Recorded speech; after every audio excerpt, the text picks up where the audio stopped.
We're going to see how we're looking. Got 3 minutes. And I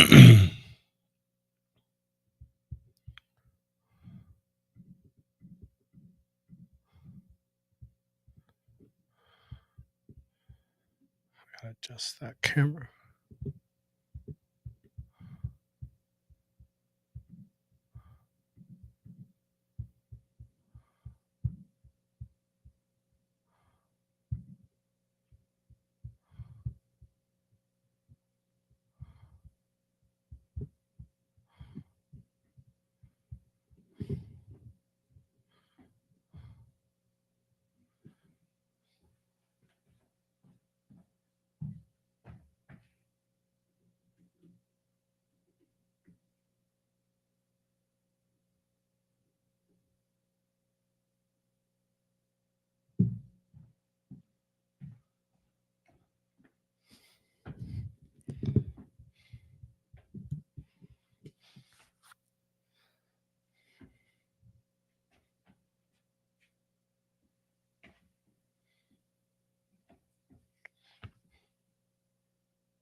I'm trying to check this camera out for you guys that are looking at me like I'm doing something weird. So you don't think I'm just like trying to see. This is my iPhone and it's zooming on its own. I'm not liking that. It's kind of weird. But it's all right. I can leave it. I promised I wouldn't mess with stuff. So I'm not going to mess with it. All right. We're not starting it. Did my timer go off? It did go off, but I still have a minute.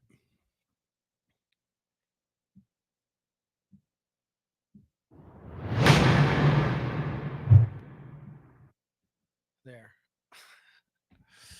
I have 4 minutes. I'm going to go on soon, but let me just, I wanted to make sure that was all right. I think we're okay. We're going to leave that. Let's see if my main camera's all right.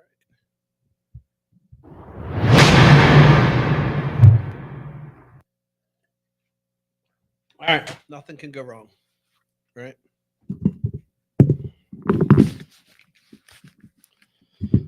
Now I won't be able to hear myself or something. All right. All right, folks. Welcome. You know, this is my evening rant nightcap. I kind of prefaced today talking earlier. I posted about this event. I'm going to just talk about what your representative, how you find out more about your representative.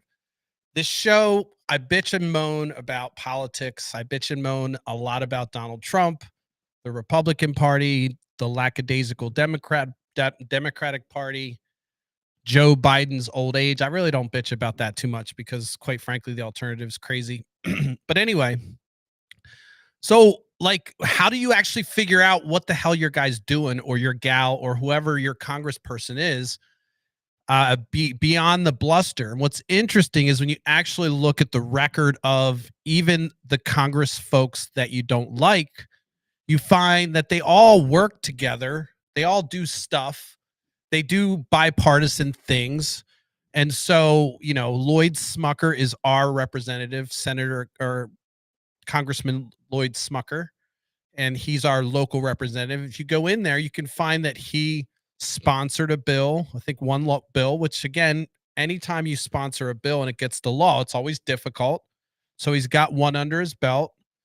And he's also worked with Democrats on some bills. And so you start looking at his congressional record and you're like, all right, he's reasonable. Even when you start to look at some of the votes in his own party, he's kind of a central person. So why are we getting this vitriol? Why is Nate so angry if he's not as whatever? You know, you can make these kind of arguments when you start to look into your person or whoever your representative is.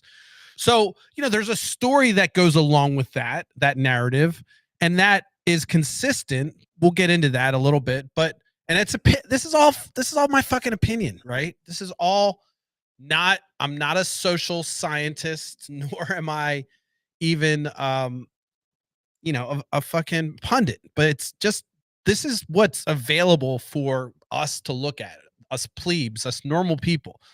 There's a whole data set that's probably available for lobbyists, and they have written in software that helps them hone in on the mood of their representative. But we have, I'm going to talk today about some tools that are, they're open source tools. What that means is they're funded by folks like you and me. Somebody has an interest in tracking it. Then you have the official record, which is the Library of Congress and the House of Congress and the House of Senate, which tracks the record, the congressional record of the houses. And so, but like going through all that stuff, it's like, all right, well, Nate, you said you were going to tell us like how we can find out what they're doing. So I'm going to just show you what I did, and I'm going to show you what's common. And the first place you start is Google, right? And one of the things that's shitty is because a lot of the places that provide non-biased information, you kind of have to sift through a couple things to get to it. Like you can't just take the sponsored links because you'll find you're in advertisements. It's the same dance with Google, right? You could say, well, why don't you use ChatGPT? Well, I'm just trying to show you like how to get into the raw data. Like just the first thing most people are going to do is search for it. I did. I even know about the websites I'm going to talk about. And so the first thing you're going to want to know is who your persons are. You want to find that out, and you should know that. But if you Google it, you're going to come to a couple different places. And I promised I wouldn't do something new, so I would show you the website. I actually have the website. I can show it without problem. I promised I wouldn't do something new, but I couldn't resist. Look, I couldn't resist. So here's an example of a website that ProPublica, which they also have an access to, this raw data, and they're actually a data company in their core, and they're a news company, and they look at raw data and they try to generate policy ideas and so forth and so on. Somewhat of a think tank, I would argue, but they argue that they're independent, and I think so. But you can go there, and they're one of the sites that actually has like tons of data on every congressperson. You can kind of weed in the data. Let's see if I can actually look at that page without my computer going haywire. So this is cool. So one of the interesting things right before I came here on was, ProPublica has Publica. I'm not saying it right. Probably you can make fun of me. I don't give a shit. ProPublica has a real nice article like, who is my member of Congress? Here's how to find out what your reps have been up to. And, I didn't even see this until right before I came on earlier today, but it's an older article, but it really just walks through kind of the basics of what your representative does. If you don't know, like they're not just out there trying to rile you up and like support Donald Trump or be anti-Donald Trump or whatever, get pork or whatever you think they're doing. It's kind of tricky to actually figure out what they're doing. So ProPublica actually says, here, look, here's actually what's happening. They're a member of all these committees, and those committees then look to legislation. Then they get to committees, and it talks about how once they get a committee, it goes to law or it goes to the floor, and then they vote on it. And if it doesn't go out of committee, things died. And you can get into the nuance of where things are. And that's like, Nate, what the fuck? It's like all this shit, right? You actually do care about this, though, because this is the stuff that actually makes them a legislator and actually allows them to manipulate or manage or instigate or be a catalyst or whatever you want to call the fingers of the law, manipulating that into kind of what we live in this policy world, whatever it is.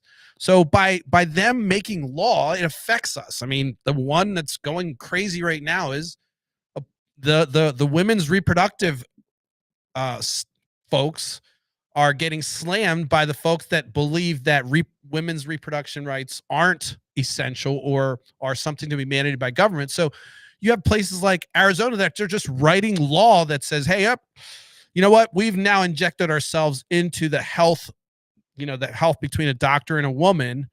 And so now they have law that actually affects a woman. When she goes to the doctor, she's got to like check the law, which is, I don't, you can go off on your pro-life stance, but that's what the fuck has to happen now. Even people that are like, oh, Donald Trump's actually said, oh, Arizona went too far, even though he was like, Democrats, they're executing babies. That was what he said. But now they're like, oh, yeah, because they know that's not a tenable position. But this is what happens when the fucking like people that are, fringe or whatever they want to believe, they get into power and they change the law. They do these things that affect us.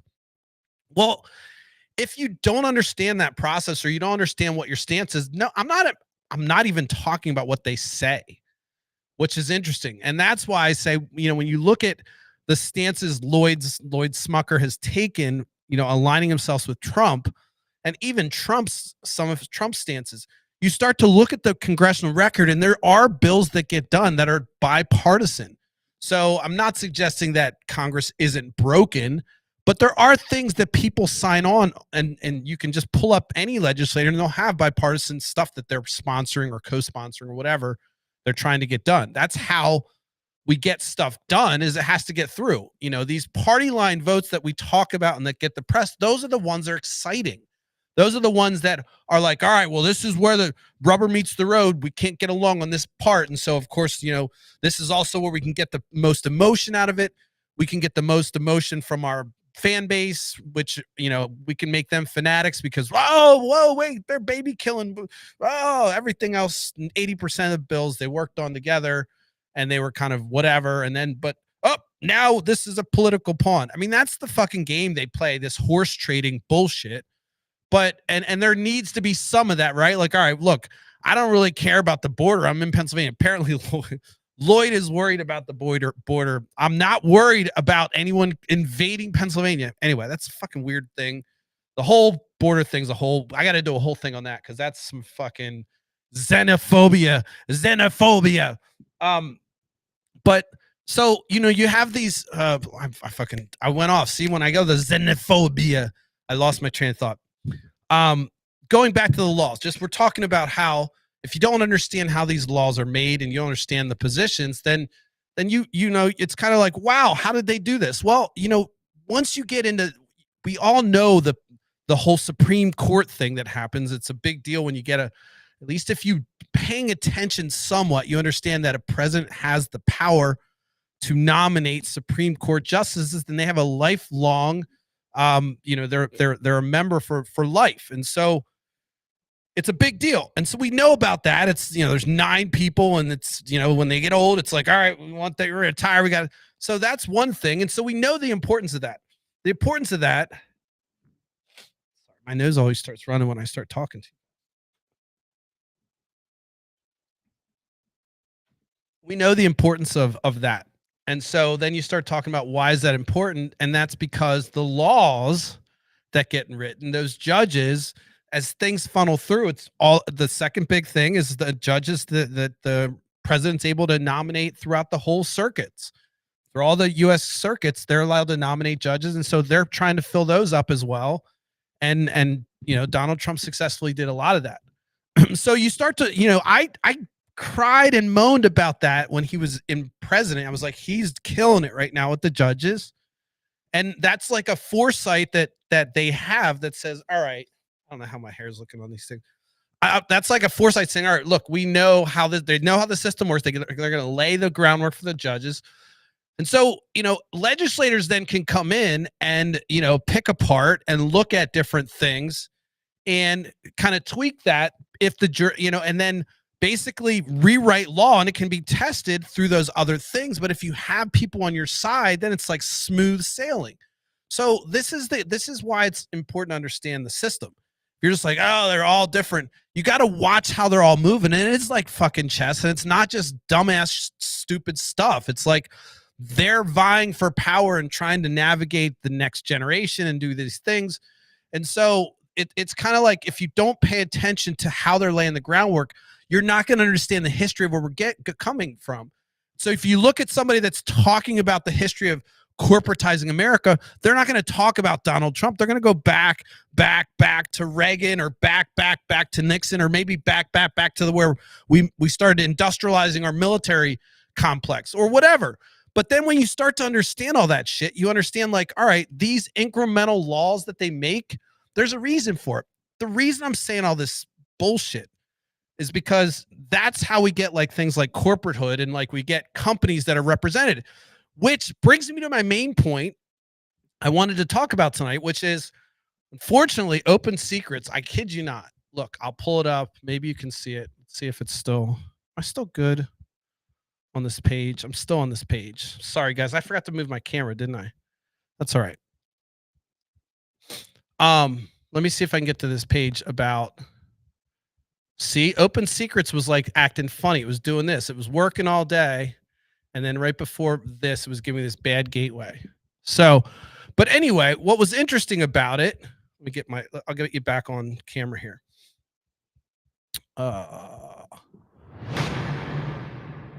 What was interesting about it was that if you start to look at the companies and the funding and where the money came from, you start to realize that there's also a pattern amongst the parties. And so there's a little bit of truth to the same sides thing that says, all right, they're the same, because you start to see both sides are getting money from pharmaceutical or both sides are getting money from this.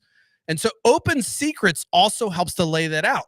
And that also helps to understand, like when you see these incremental laws, I mean, who's writing them, right? How is Lloyd Smucker getting into Congress and then, you know, having this bill that's sponsored and he has all this language, flowery language for, well, pharmaceutical companies writing it. I'm not suggesting more Democrats are in bed with pharmaceuticals, to be truthful, but pharmaceutical companies will write these bills and then they'll put them on their desk. And that's one of the ways they have that advantage. They can actually write the legislation, put it on their desk, and you can start to see the funding. You can literally start to see, all right, for instance, I found again, on Open Secrets today when I was looking at it, what I found interesting was I looked at Bob Casey and his contribution. He had about 25% of his total, like $4 million total take in or whatever.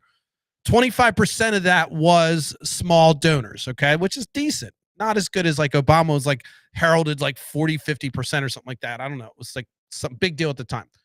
And Smucker had like less than 1%. I think it was 0.7% or something like that of small donors. And that meant that I'm like 98% of the people that gave to his campaign were big donors. So that means that who's funding that candidate? And so you start to understand why, you know, I scream about, you know, you pick your, is this thing dying out on me? Pick your poison. Like, are you going to take the side of government, which is big government, or are you going to take the side of corporations, which means that you have a small amount of people collecting? Both are big entities, which you can say are bad. But I say that when I look at that and I hear that, I start to think, well, I'd rather have more influence or more, you know, kind of power in the government that we all have access to than this private thing. So you start to understand like where you can start to make philosophical arguments on what's going on. This is all crazy shit, right? But it's like, all right, Nate, you're kind of like rambling on. But the whole point is, what's your representative up to? And how do you figure that out? And how do you get through all the bullshit? And part of that is you got to go through and you got to, you know, open secrets, gov.govtrack.us, I think was one. I posted them in the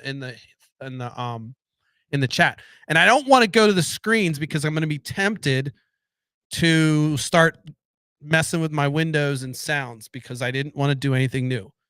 But I will let me just see if I can at least get to the pages and I'll read them off to you. Just looking at my comments, seeing I can actually see comments when people comment now. So if you're feeling inclined to tell me, you know, something, you can always comment and I will see it. Even on any platform, apparently. Let me just see what I'm doing here. See if I can get this up without. You know what? We're just going to leave it. Open secrets. If you do a Google search, you're going to first want to find your representative and you put your address in. You're going to come up with common cause is one. There's a bunch of them. It's pretty easy to figure out. Once you figure it out, get their name, and then you can start to look at some of these opensecret.org, govtrack.us, Ballotpedia is another one that's good. Let me see what else. New York Times actually is good. I posted the links in there, and one of the things that's a little frustrating is all of them are kind of, you know, 503s. You know, they're nonprofits, so they're all begging for money, and it's all, you know, privately funded stuff, kind of like Wikipedia, except not with the same kind of, you know, kind of distribution that Wikipedia has. So a lot of these places that you're going to encounter, they're going to have the really good stuff. Open Secrets, they're run like on pencil and string budgets. And so as you can see, Open Secrets was down this afternoon, oddly, after I had posted the link.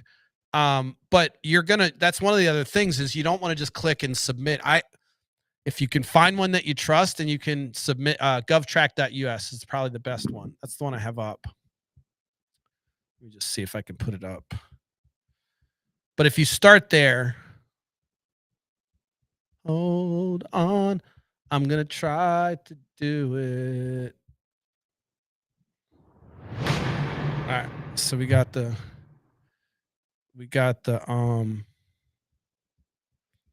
yeah, GovTrack is probably the best. I have it blown up pretty big, but you can go in here and type in like Smucker. Pretty sure. Maybe not. See, look, even the searches don't look. So, all right, let's just type in our district. Oh, let's just do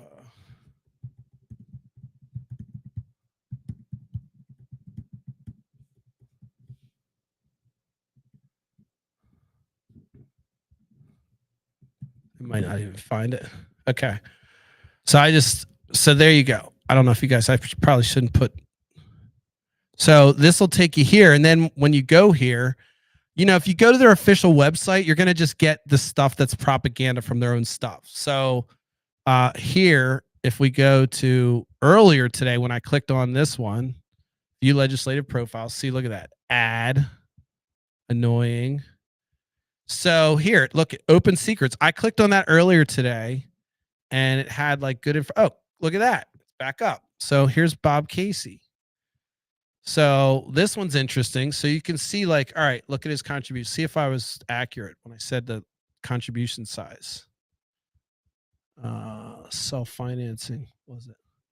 Small. Okay, it was 23%. So I said 25. So 23%. And then, you know, he's got a lot of 53% large. That's pretty big. So let's see if we can see Lloyd's.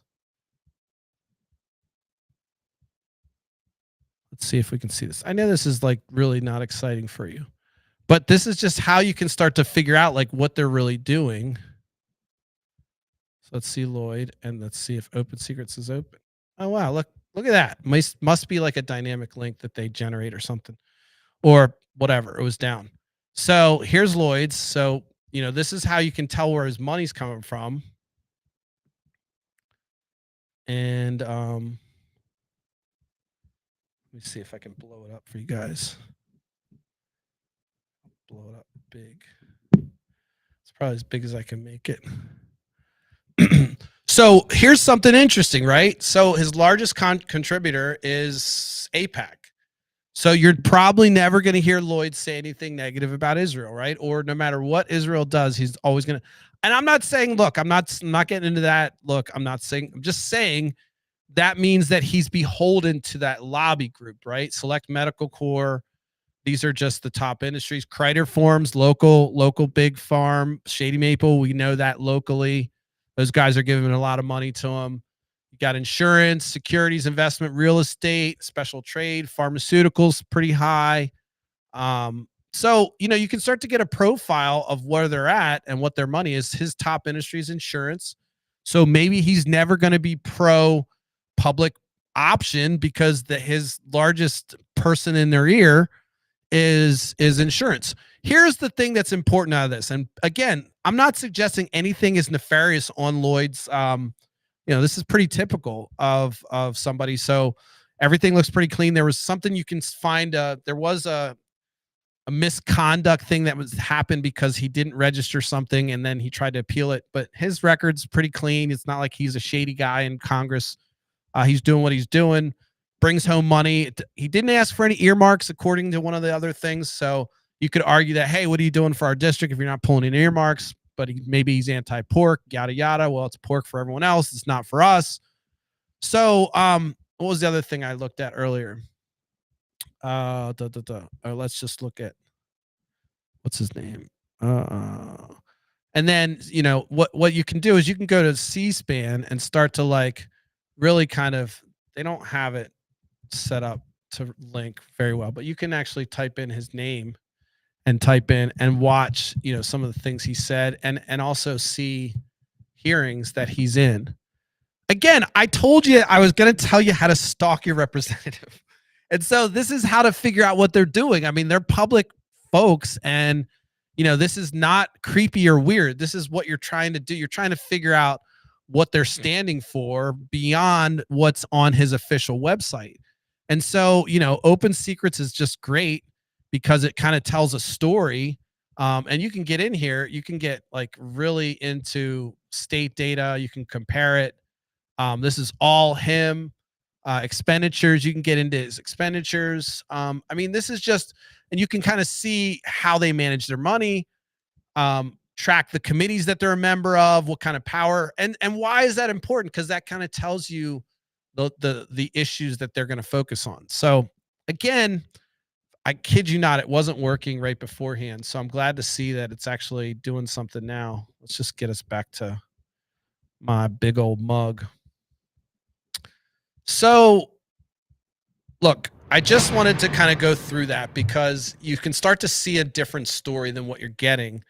And this is why incumbents are hard to get rid of as well, because they do enough to make that record look kind of match the demographic that they have to represent.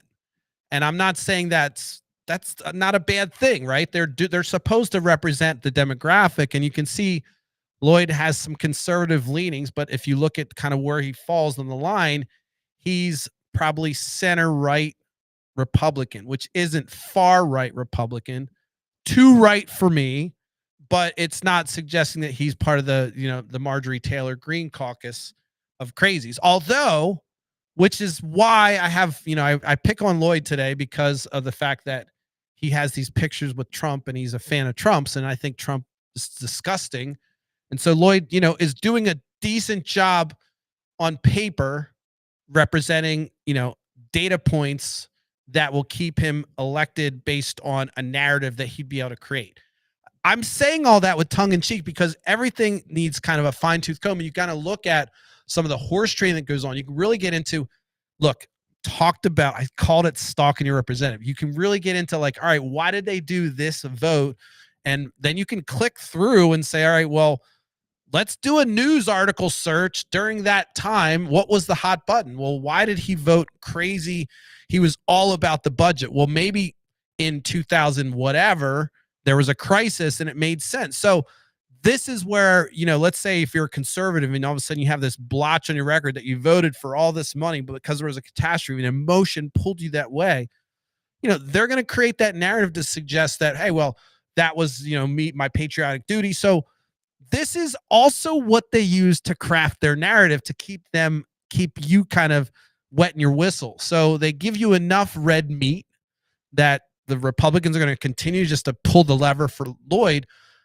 What I found interesting about Lloyd's, when I was looking at Lloyd's profile or dossier, if you will, that there's very little small contributions coming in.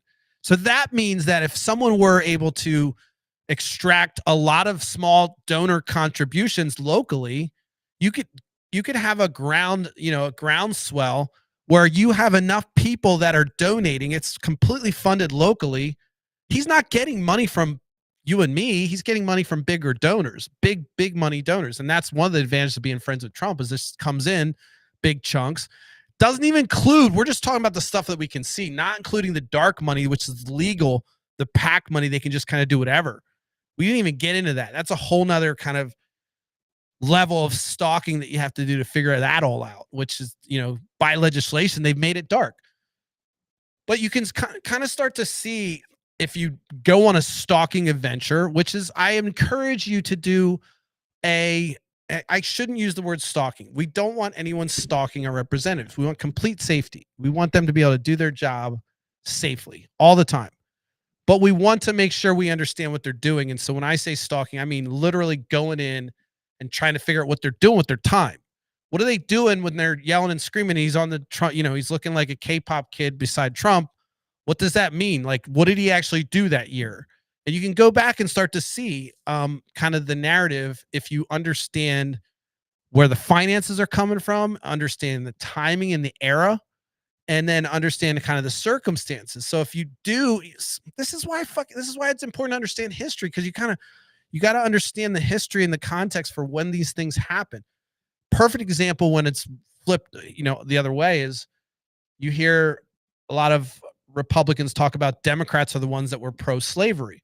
Well, we know that the parties flipped because of racism, because that one party was like, look, we can't do this. And Democrats were like, look, so they all flipped. They were like, fuck this. Bird, look up Bird. He stayed a Democrat. He was like an old KKK guy. He was like old Democrat, was like so Democrat that he even brought he's like, all right, I'll leave the KKK party for Democrats because I'm more Democrat than I am KKK, whatever the hell. Robert Byrd.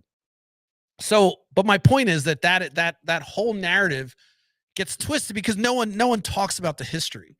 So, when we start to look at the legislative record of all these folks and we start to get into why they vote, you can actually paint, if I was Lloyd's campaign manager, I could paint a pretty good picture that he's working across the aisle on a couple things. Now, when you start to dive into those things, the bipartisan legislation is, all right, let's change a couple words here because this weird thing is making something happen. And so some of the bipartisan legislation's like, it's nothing. Everyone sign on because it's some barrier to entry, some archaic thing they got to remove. There's a lot of that. A lot of the easy stuff like that will get done. And I'm not saying anything's easy, but what is it? Like 7% of the bills get enacted. I think there's 14,000 some bills and resolutions in every Congress, maybe 15,000. I don't know, maybe 20. I don't know what it is, but there's a ton. No one reads all of it. And so to get a bill done is a big deal.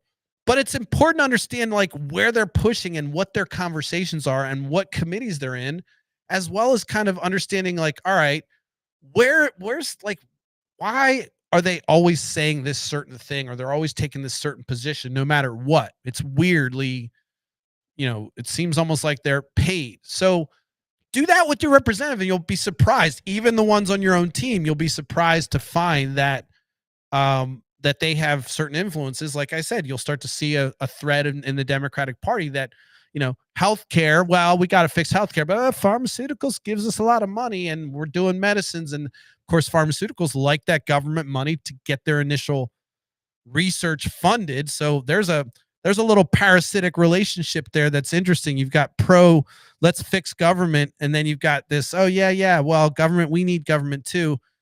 And we'll take the money to build our drug empire, and then we'll just take the profits and basically put the burden on the taxpayer. That's another relationship that we can talk about down the road. I don't give a fuck if you work for pharma. I'm sorry. I know, look, they paid me well, all that stuff, but it's true. It's fucking, we're not going to have any more cures, folks. I'm sorry.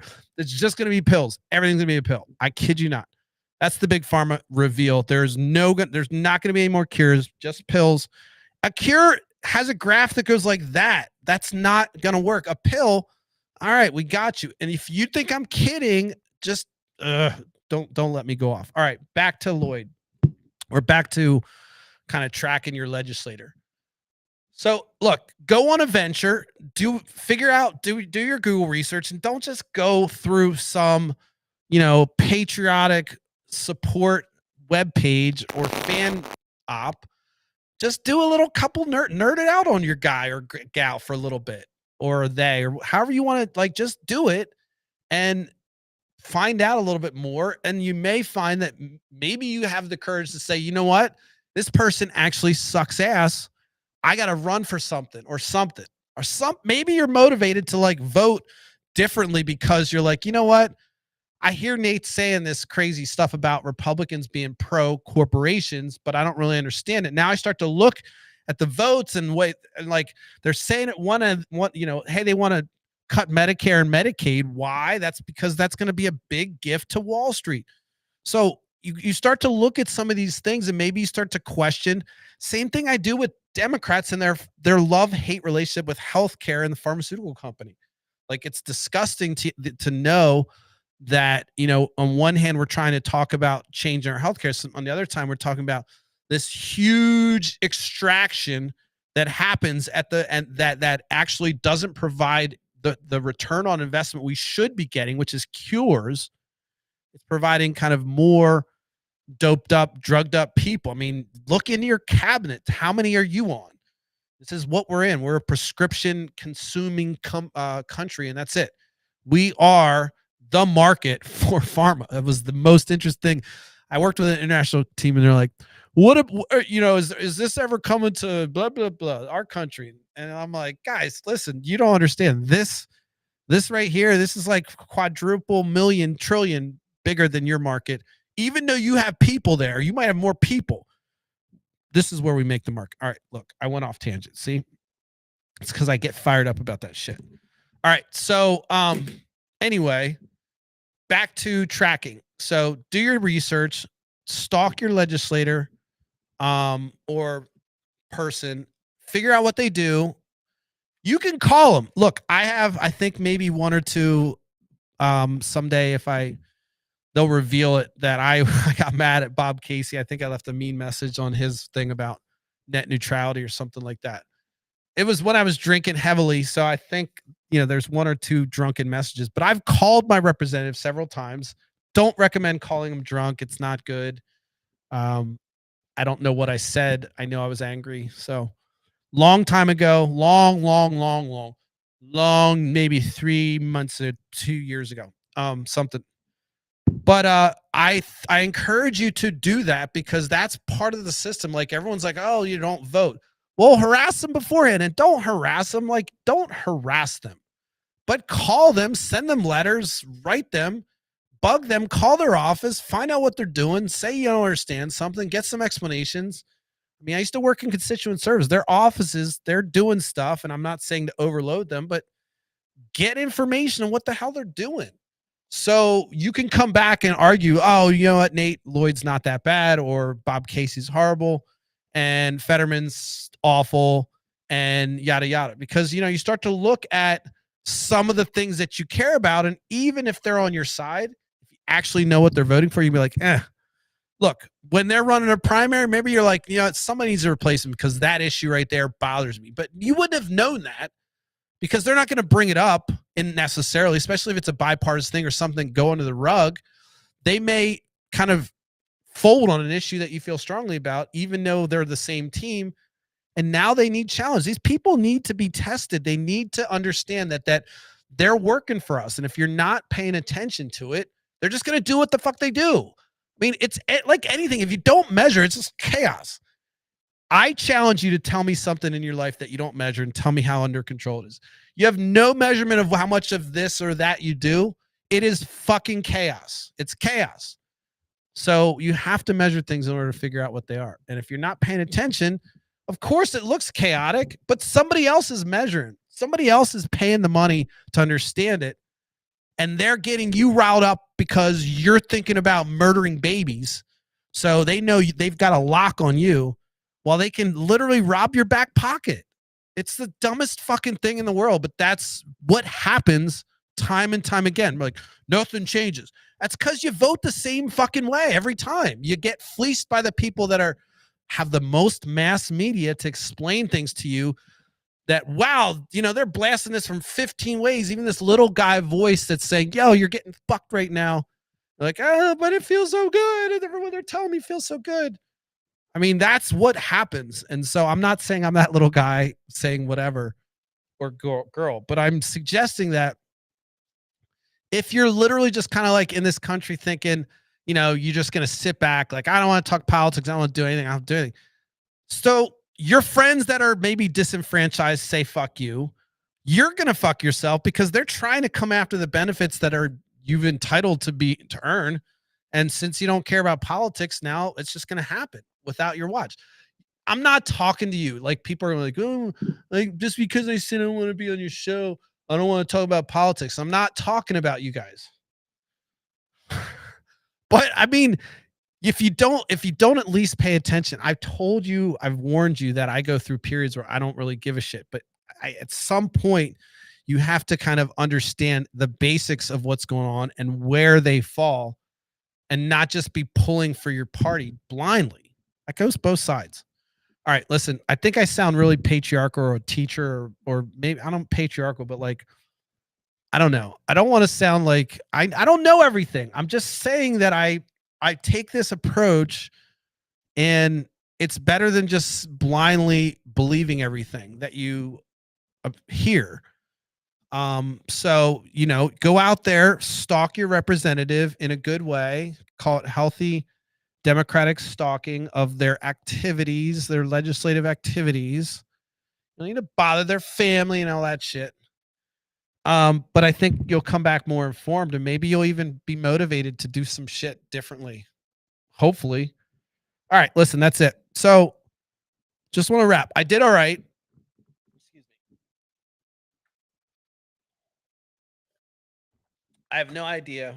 I have no idea how you guys on Instagram are doing. I don't. I hope that the live worked. It said I'm live. It doesn't look like it's sketchy. See if anybody said anything in this chat. Like I'm just checking off boxes. Uh-oh. Somebody's following. Buddy, we've got the potential to excel in your field. Oh, somebody's trying to juice me up. Juice me up there, Oprah, Opie, whatever, Gateway, bot. Some bot juicing me up. No, I'll just want to wrap by talking about a couple things. First of all, we're on week 2, 3, whatever. We're still consistent. We're on every night at 10:30. Hopefully this one launched. I know we're having technical difficulties, but I got several comments from people that I want to say thank you. Look, I know this is rough. I'm kind of shooting from the hip on some of this as I get through this initial greasing the wheels.